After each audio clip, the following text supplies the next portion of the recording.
Banyak yang menyayangkan ya, Xiaomi 12T varian Pro tuh nggak masuk ke Indonesia. Entah alasannya apa, tapi banyak yang ragu sama Xiaomi 12T yang reguler. Mulai dari chipsetnya yang MediaTek, kameranya cuma 108 megapiksel, di mana beda jauh sama varian Pro yang 200 megapiksel, sampai keunggulan lainnya tuh diragukan. Kayak ngisi baterai yang 120 watt tuh, apakah bikin cepet rusak atau enggak? Sebelum coba juga saya cukup skeptis ya, karena takutnya tuh ya nggak beda jauh sama si Xiaomi 11T pendahulunya. Tapi ternyata enggak kayak gitu. Oke, di sini Fadil langsung aja kita review dan jawab keraguan dari Xiaomi 12T.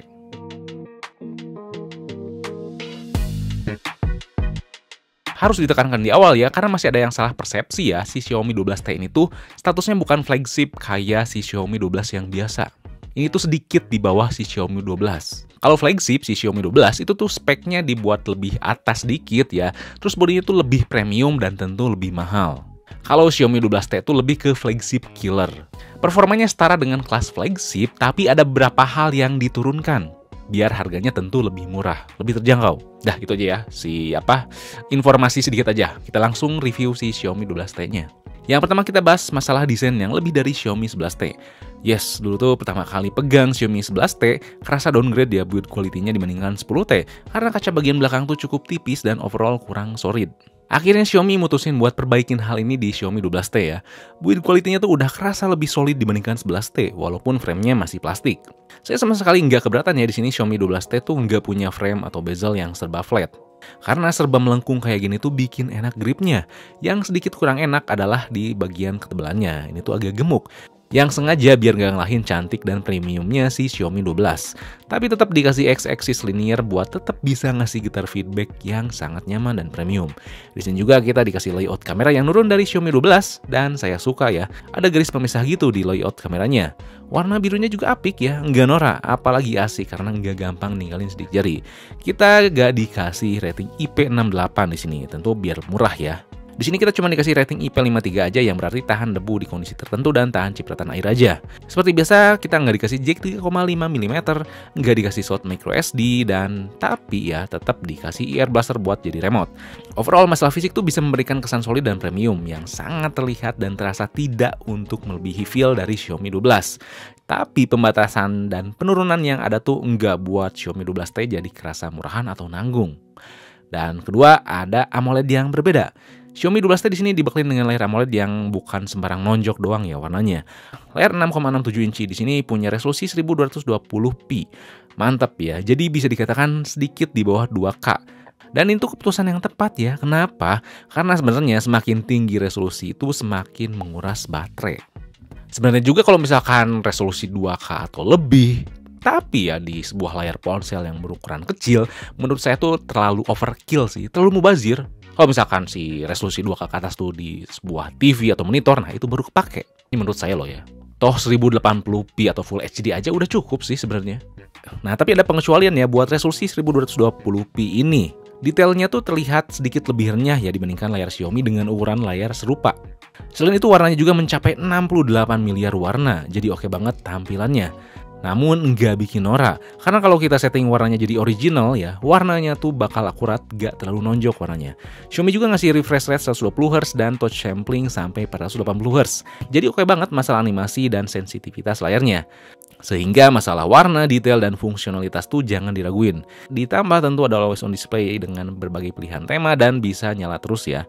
Pokoknya layarnya ini tuh benar-benar manjain saya buat sekedar browsing atau nonton film, apalagi didukung dengan speaker stereo yang benar-benar renyah didengarnya, enak dipakai nonton. Terakhir untuk sektor keamanan kita dikasih sidik jari di layar yang cepat pembacaannya. Si sidik jarinya juga bisa dikasih fitur buat ngukur detak jantung kita. Dan kalau misalkan nggak suka, kita dikasih face unlock yang lumayan cepet ya bacanya. Semua teknologi layarnya ini dilindungin sama Corning Gorilla Glass 5, bukan Gorilla Glass Victus terbaru ya. Tentu lagi-lagi biar lebih murah harganya. Terakhir yang agak ganggu dan ya mungkin bisa dikatakan sepele sih, tapi ya sedikit risih buat saya, yaitu si screen protector bawaannya yang nggak mau ribet. Jadi si screen protectornya tuh dibuat huruf U ya di kamera depannya, padahal kan kameranya punya punch hole atau punya lubang. Tapi ya mungkin itu biar murah ya, biar si screen protector yang ini tuh bisa dipakai ke layar Xiaomi lain yang punya ukuran serupa tapi punya poni gitu. Yang ketiga fitur tentu lengkap. Urusan fitur seri Xiaomi Angka pasti lengkap ya. Hardware ada NFC, ada band 5G, ear blaster buat remote, Wi-Fi 6 yang kencang dan stabil. Lalu ada Bluetooth 5.3 terbaru yang dimana lebih irit dan lebih bisa ngasih sistem audio yang lebih baik ya kalau kita pakai TWS.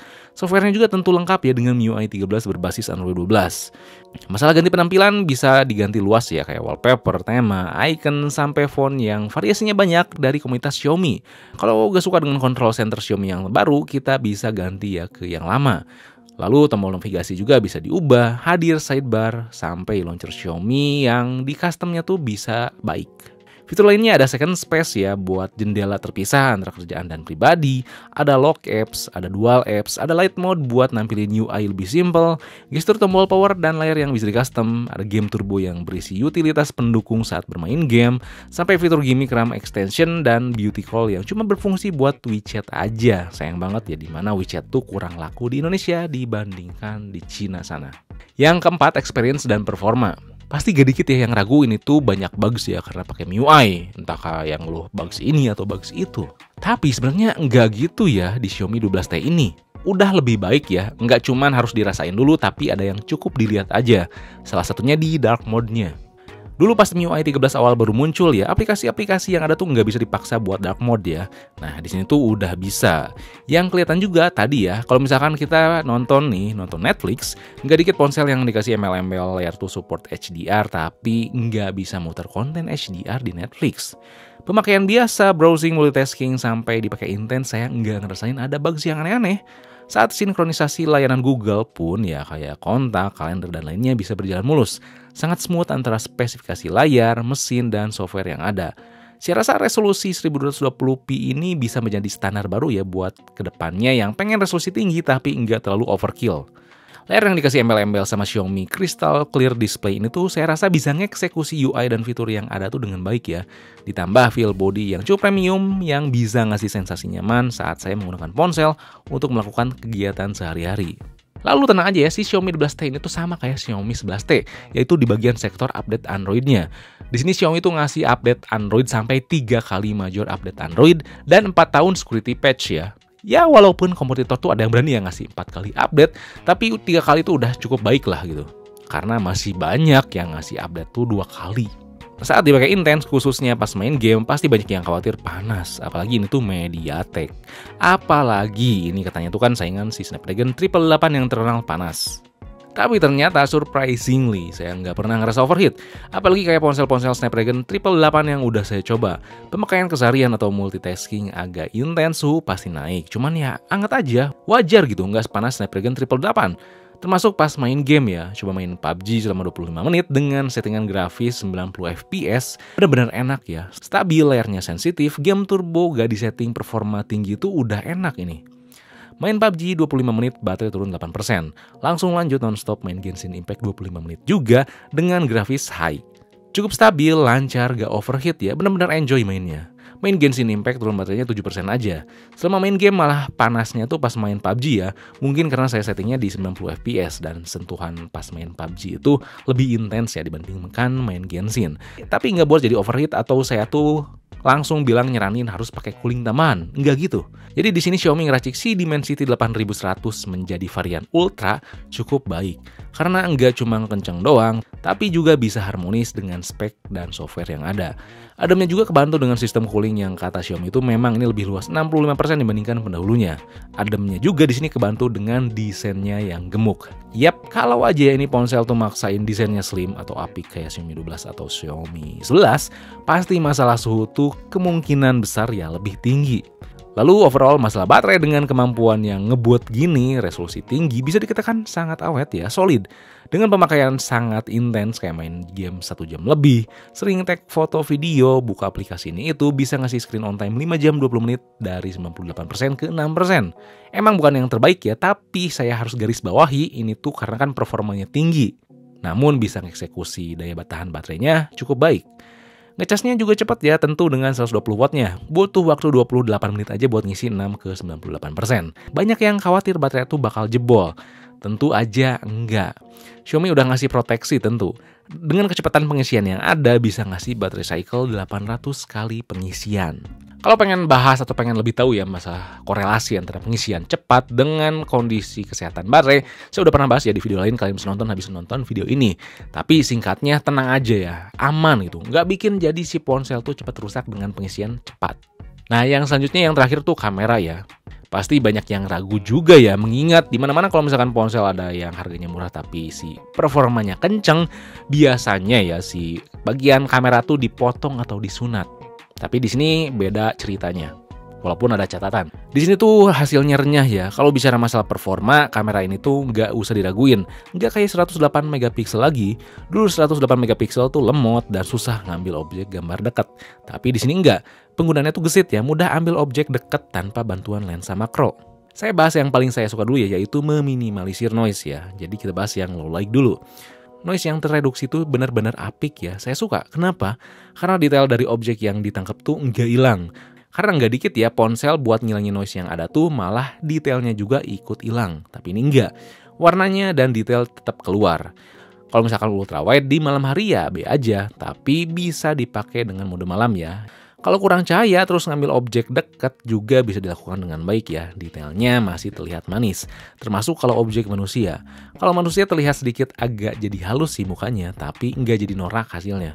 Detailnya tetap baik, warnanya sedikit berubah, termasuk mukanya terlihat lebih cerah sedikit. Tapi nggak jadi jelek ya overall. Kalau ngaktifin mode bokeh baru agak terlihat lebih gelap ya, karena algoritmanya ada porsi yang diambil buat ngubah background jadi ngeblur. Pokoknya good job lah buat di kurang cahaya ini. Jarang-jarang ponsel 6 jutaan kayak gini bisa ngambil kondisi kurang cahaya sebagus ini. Bergerak ke cukup cahayanya ya, malah terkadang yang sedikit saya kurang suka. Karena nggak jarang warna yang dihasilin tuh saturasinya terlalu tinggi. Walaupun saya matiin AI-nya, apalagi kalau objek yang diambil tuh ada warna hijaunya. Kalau warna lain tetap apik ya, dynamic range, detail, dan komposisi lainnya tuh oke. Asalkan nggak ada warna hijau. Coba ambil suasana yang cukup kompleks juga bisa ngeksekusi dengan baik. Kayak gini, kondisi pasar di mana banyak objek, banyak warna, dan beberapa bagian terlihat gelap dengan ada bagian yang terangnya. Xiaomi 12T dapat mengambil hasilnya dengan oke ya, karena antara bayangan, warna, detail, dan hal lain tuh nggak jadi tabrakan dengan kekompleksan objek seluruhan yang ada. Tapi walaupun punya OIS tetap ya, karena resolusi itu besar, kalau misalkan kita ngambil gambar sambil jalan, hasilnya bakal gak akan bagus. Pokoknya overall benar-benar saya suka ya dengan hasilnya. Nggak terlalu hambar tapi nggak terlalu over processing juga, dengan catatan nggak ada warna hijau yang banyak. Lalu kamera selfie-nya sayangnya ini fix fokus ya, jadi kalau misalkan ngambil fokus, apalagi kalau misalkan objek yang diambil tuh banyak, agak kurang higit detailnya. Detailnya emang oke ya, tapi kalau misalkan di dalam muka, walaupun mode cantik mati, sangat kelihatan diperhalus. Termasuk warna yang ikut tuh jadi agak cerah. Khususnya ini, kalau misalkan lagi-lagi kalau ada warna hijau. Kalau gak ada warna hijau sih nggak jadi halus ya si mukanya. Dynamic range-nya lumayan ngigit, kalau indoor juga lumayan apik detailnya, dan pencahayaan yang diambil oke. Cuman tetap di harga segini kalau misalkan kalian cari selfie yang bagus, ini bukan pilihannya, bukan yang terbaik. Lalu untuk videonya cukup stabil ya, mau 4K 30fps ke bawah.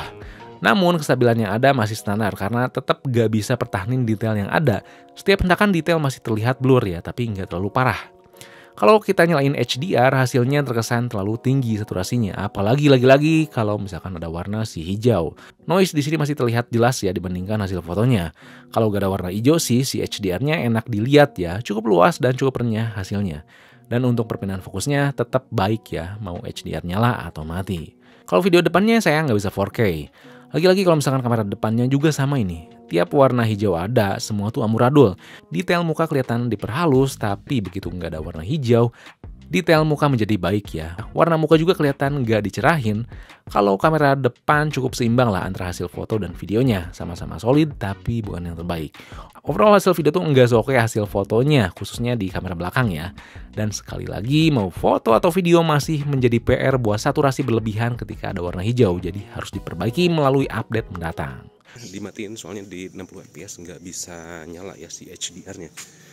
Dan sekilas saya dynamic range-nya emang cukup suka walaupun mati. Nanti kita lihat kalau misalnya dynamic range-nya on gimana. Oke. So, Xiaomi 12T di sini benar-benar ngasih pengalaman flagship yang benar terjangkau tapi tetap menyenangkan juga solid ya. Yang disayangin tentu aja ini kita nggak dapat IP68, frame bukan metal, desain gemuk, dan bikin overall cukup bongsor.